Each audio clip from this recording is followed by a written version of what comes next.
Screen पे एक video देख रहे हैं। वीडियो नेपाल से आ रही है, जहां आप देखने को मिल रहा है कि शांति स्थापित हो रही है और जनरेशन जेड जो आंदोलन के लिए उतरा था वही अब सफाई करने के लिए यहाँ उतरा हुआ है। चलो, नेपाल में तो शांति आ रही है, लेकिन अब फ्रांस में क्या हो रहा है? अचानक से फ्रांस में क्यों प्रदर्शन होने लगे और बवाल इतना क्यों बढ़ गया है? इन सब के बीच में यूरोप से भारत के लिए भी खबर है, और क्या ये सब कुछ रूस करवा रहा है? जानेंगे भारत और यूरोप ने मिलकर पाकिस्तान को कैसे टेंशन दे दिया है। जियोपॉलिटिक्स में बहुत कुछ चल रहा है, हमेशा की तरह जानने को मिलेगा बहुत कुछ। आइए जानते हैं इन खबरों को विस्तार से। एक बड़ी पुरानी कहावत है, कहते हैं भूखे पेट भजन न होइए गोपाला, और यही सीन अभी दुनिया के अलग अलग इलाकों में हो रहा है। नेपाल के बाद फ्रांस में जोरदार विरोध प्रदर्शन हो रहा है। फ्रांस में प्रधानमंत्री फ्रांसवा बायरू, इनकी सरकार तो गिर गई, और इनके गिरने के बाद ही एक ही दिन बाद राजधानी पेरिस और कई जगहों पर प्रदर्शनकारियों ने सड़कों को रोक दिया है, आगजनी की है। पुलिस ने उन पर आंसू गैस के गोले दागे। स्थिति यहाँ तक पहुँच गई, स्क्रीन पर आर्टिकल देखिए, कि 200 लोगों को गिरफ्तार करना पड़ा है। प्रदर्शनकारियों ने इस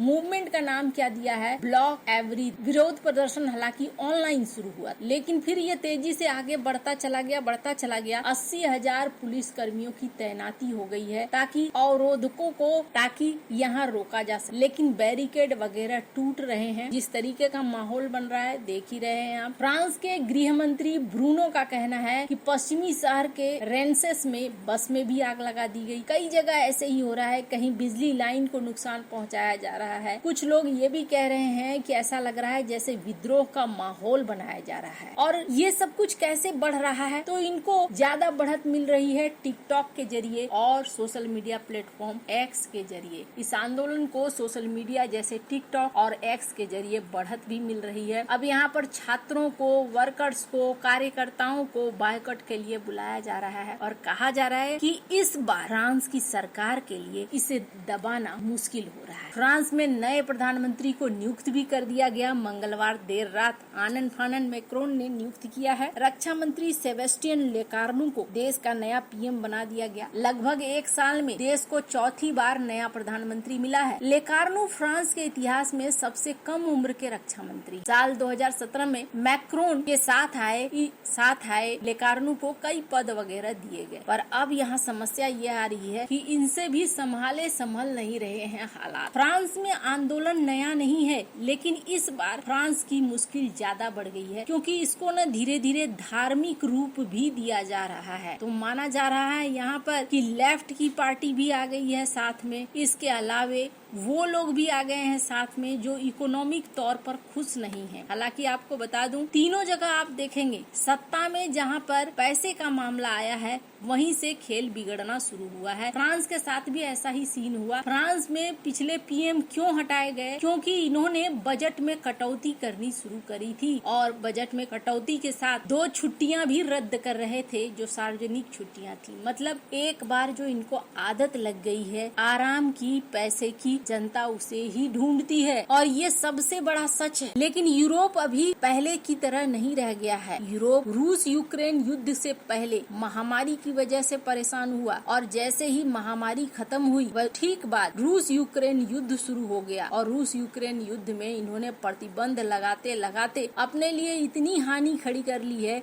कि पूछिए मत। अब जरा सोचिए, जो तेल ये डायरेक्ट रूस से खरीद सकते थे, वो तेल ये रूस से न खरीद कर तीसरे देशों से खरीद रहे हैं, चाहे भारत से हो, चाहे चाइना से हो, चाहे तुर्की से हो, और ज्यादा पैसे देकर खरीद रहे हैं। तो पैसे किसके ज्यादा गए तो यूरोप के ही ना। तो यहाँ पर समस्याएं इनकी बढ़ती जा रही है। अभी भी ये यूक्रेन के चक्कर में पड़े हुए हैं, और यूक्रेन के चक्कर में इनकी समस्याएं और बढ़ती जा रही है। यूरोप अभी क्या डिस्कस कर रहा है? यूरोप डिस्कस कर रहा है कि चलो रूस के ऊपर जो तेल कंपनियां हैं उनके ऊपर हम और प्रतिबंध लगाएंगे। वहीं फ्रांस के कई अधिकारी ये कह रहे हैं कि जो कुछ भी फ्रांस में हो रहा है इसमें कहीं न कहीं बाहरी हस्तक्षेप भी है। इनका इशारा किनकी तरफ है? इनका इशारा रूस की तरफ है कि इनके देश के अंदर रूस ऐसी चीजें करवा रहा है। हालांकि रूस के ऊपर पहले भी आरोप लगता रहा है, क्योंकि रूस ये एक चीज को समझता है कि यूरोप में फ्रांस एक शक्ति है जो उनके लिए समस्या खड़ी कर सकता है। फ्रांस के राष्ट्रपति मैक्रोन और जेलेंस्की की हाल में मुलाकात भी हुई है और इस मुलाकात के बाद ये देखने को मिला है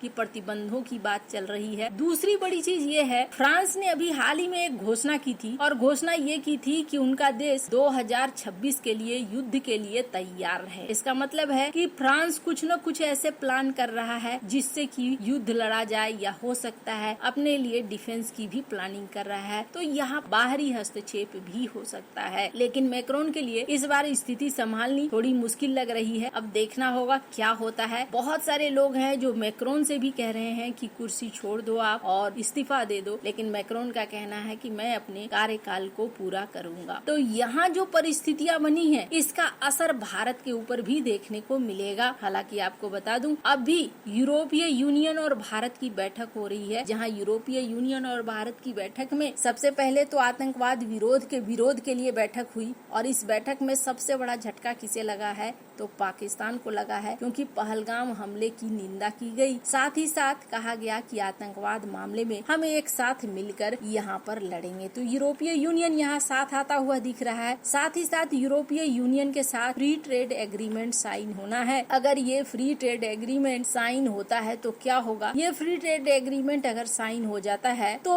अमेरिका ने जो प्रतिबंध भारत के ऊपर लगाए हैं, भारत उन सामानों को यूरोपीय देशों में अच्छी तरीके से खपत कर सकता है और इससे क्या होगा, अमेरिका का जो टैरिफ है वो भारत के ऊपर प्रभावी कम हो जाएगा। हालांकि डोनाल्ड ट्रंप के साथ बातचीत चल रही है और उम्मीद जताई जा रही है कि यहाँ भी कुछ न कुछ रास्ता निकल कर आ जाएगा, पर फिलहाल के लिए यूरोप के अंदर जो ये अशांति है, यह अशांति भारत के लिए कई समस्याएं ला सकती है। जैसे कि भारत का राफेल डील ये भी है, अगर इनका संसद ही स्थिर नहीं रहेगा तो फिर ये किस तरीके से फैसला लेंगे विमानों की डिलीवरी, विमानों को सही समय पर देने की। इसके अलावा दूसरी चीज ये भी है कि फ्रांस और भारत कई क्षेत्र में एक दूसरे के साथ आ रहे हैं, चाहे एआई का क्षेत्र हो या फिर कूटनीतिक क्षेत्र भी क्यों न हो। अगर यहाँ अस्थिरता रहेगी तो वो उन क्षेत्रों में भी देखने को मिलने लगेगा और फ्री ट्रेड एग्रीमेंट में भी ये चीजें देखने को मिलने लगेगी। इस वक्त थोड़ी उथल पुथल मची हुई है, आने वाला समय कैसा होगा ये कहना मुश्किल है। कभी कभी इस पूरे सीन को देखकर ऐसा लगता है कि भारत एक ऐसा देश है